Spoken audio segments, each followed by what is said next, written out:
सुबह सवेरे का काम शुरू करना। नबी करीम सल्लल्लाहु अलैहि वसल्लम ने फरमाया, मैंने अल्लाह ताला से दुआ की, या अल्लाह मेरी उम्मत के लिए इसके सवेरे के कामों में बरकत अता फरमा। ज़िंदगी जब भी रुलाए तो समझ जाना गुनाह माफ़ हो गए। ज़िंदगी जब हंसाए तो समझ जाना दुआ कबूल हो गई। अपने नुकसान पर गमज़दा ना हुआ करें, क्योंकि अल्लाह आपसे उस वक्त तक कुछ वापस नहीं लेता जब तक इससे बेहतर आपको अता ना करे।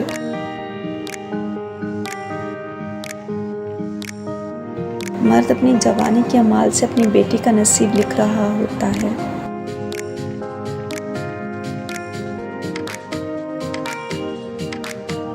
तुर्क कहावत, अगर किसी शख्स से ताल्लुक़ काट चुके हो तो उसके मुतल्लिक़ अपनी ज़बान भी काट दो।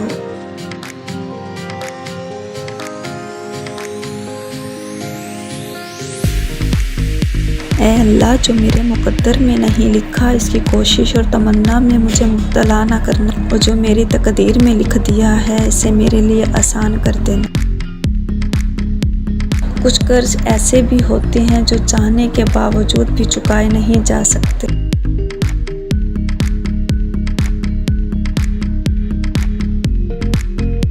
कुछ नेकियां ऐसी भी होनी चाहिए जिनका अल्लाह के सिवा कोई गवाह ना हो। बेफायदा है ज़िंदगी में लोगों का हजूम, पुरखलूस जो मिल जाए तो एक शख्स ही काफ़ी है। किसी को दिया गया धक्का घूम फिर के आएगा आपकी ही तरफ।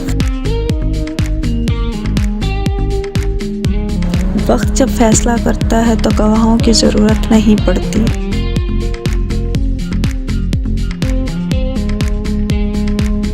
बातों की मिठास अंदर का भेद नहीं खोलती। मोर को देखकर कौन कह सकता है कि सांप खाता होगा। जब किसी कमज़र्फ पर एहसान करो तो फिर इसके शर से भी बचो।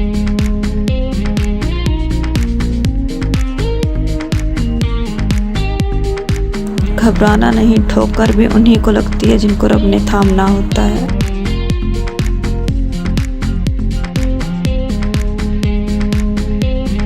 एक बुजुर्ग से किसी ने पूछा, इंसान का सुकून कहाँ छुपा? फरमाया, गफलत हो जाए तो सजदे में, गलती हो जाए तो तौबा में। अक्लमंद और बेवकूफ़ों में कुछ ना कुछ ऐब ज़रूर होता है। अक्लमंद अपने ऐब से खुद को देख लेता है और बेवकूफ़ों का ऐब दुनिया देखती है। हमने अदाब के चक्कर में कुरान पाक इतना ऊंचा रख दिया कि अब हाथ नहीं पहुंच सकता। तकरीबन 18,000 मखलूक़ात में सिर्फ इंसान ही पैसा कमाता। कोई मखलूक कभी भूखी नहीं रहती, इंसान का कभी पेट नहीं भरता।